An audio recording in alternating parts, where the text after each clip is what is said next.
226 জনকে হত্যার লাইসেন্স পেয়েছি। শেখ হাসিনার অডিও বক্তব্যের ফরেনসিক রিপোর্ট পেয়েছে ট্রাইব্যুনালের তদন্ত সংস্থা।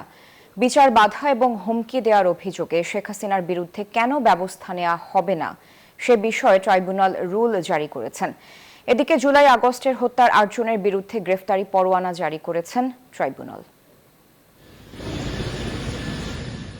গত 5 আগস্ট ছাত্র জনতার গণ অভ্যুত্থানের মুখে ভারতে পালিয়ে যান শেখ হাসিনা। সেখানে বসেই একের পর এক বক্তব্য দিয়ে আসছেন তিনি। ভারতের কাছে তার বক্তব্য প্রচার না করার অনুরোধ রাখেনি দেশটি। এমন পরিস্থিতিতে সাবেক এই প্রধানমন্ত্রীর ঘৃণা ছড়ানো বক্তব্য প্রচারের নিষেধাজ্ঞা দেয় ট্রাইব্যুনাল। এবার 226 মামলায় 226 জনকে হত্যার লাইসেন্স পেয়েছি এমন বক্তব্যের সত্যতা মেলায় শেখ হাসিনার বিরুদ্ধে আদালত অবমাননার অভিযোগ আনে প্রসিকিউশন।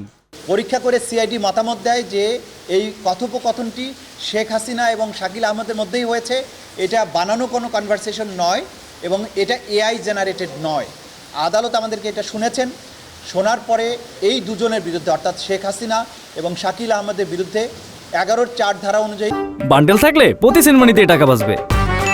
বিকাশ সেনমানি বান্ডেল কিনে জিতুন প্রতি লেনদেনে। কন্টেম্পটের নোটিশ ইস্যু করেছেন। আগামী 15ই মে অথবা তার পূর্বে তাদেরকে সশরীরে অথবা আইনজীবীর মাধ্যমে আদালতে তাদের এই কনভারসেশনের ব্যাপারে তাদের যে কন্ডাক্ট সেগুলো ব্যাখ্যা দেওয়ার জন্য আদালত নির্দেশ দিয়েছেন।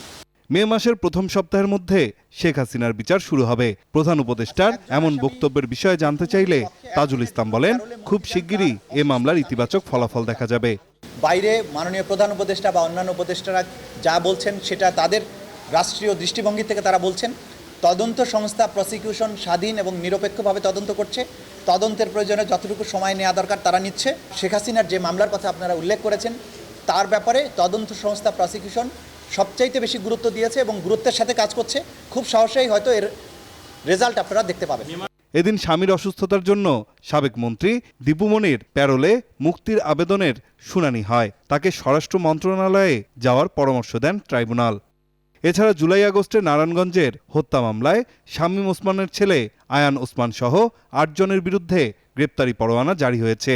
আর আশুলিয়ায় লাশ পোড়ানোর মামলায় গ্রেপ্তার 2 পুলিশ কর্মকর্তাকে ট্রাইব্যুনালে হাজির করতে বলা হয়েছে। নাইম আলচিকো, নিউজ 24, ঢাকা।